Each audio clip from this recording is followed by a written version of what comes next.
ব্যাংকের স্থিতিশীলতা ফেরাতে কমিশন গঠন নয়, ঋণখেলাপিদের শাস্তির আওতায় আনার তাগিদ দিচ্ছেন রাজনীতি ও অর্থনীতিবিদেরা।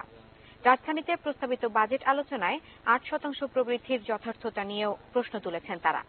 এ সময় পরিকল্পনা মন্ত্রী জানিয়েছেন, প্রয়োজনীয় ব্যবস্থা নেয়ায় ব্যাংক নিয়ে শঙ্কার কিছু নেই। রাজধানীর ব্র্যাক সেন্টারে জাতীয় বাজেট ও সুশাসন নিয়ে সেমিনারের আয়োজন করে সেন্টার ফর গভর্নমেন্ট স্টাডিজ।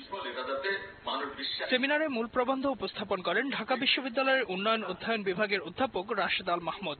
প্রবন্ধের উপর আলোচনায় কথা বলেন বিশিষ্টজনরা। ব্যাংক খাতের নানা অসঙ্গতির পাশাপাশি প্রশ্ন তোলেন ৮% প্রবৃদ্ধি নিয়েও। উন্নয়ন দেখিয়ে জনগণের মালিকানা কেড়ে নিয়ে দেশ চালাতে চাচ্ছে, এই কনভারসেশনটা যখন নিয়ে আসছে, তখন এটাকে তো জনগণের কাছে গ্রহণযোগ্য হওয়ার কোনো কারণ নাই, এবং এটা প্রশ্নবিদ্ধ হতেই হবে। যে দেশে রেট অফ ইন্টারেস্ট করে হলো ওনার দেশন, তারা বলে দেয় যে এই হবে যে 9% 9 চক্করে রেখে দিয়ে দিচ্ছেন। এটা বাংলাদেশ ব্যাংকের কর্মকর্তারাও তারা বোধহয় ভুলে গেছেন তাদের ফাংশনটা কি।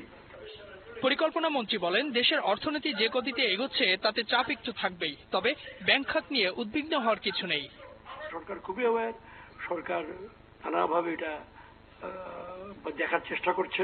এমন কোনো হয়ে যায় নাই যে একদম কোলাপস হয়ে যাবে, কেপটিন হয়ে যাবে, কোনো ব্যাংক রানও হয় নাই, কোনো চেক এখন ডিজেনারা ফিরে আসে নাই, ব্যবসা বাণিজ্য চলছে। সুতরাং আমরা কোনো সংকট বা ভীতি দেখছি না।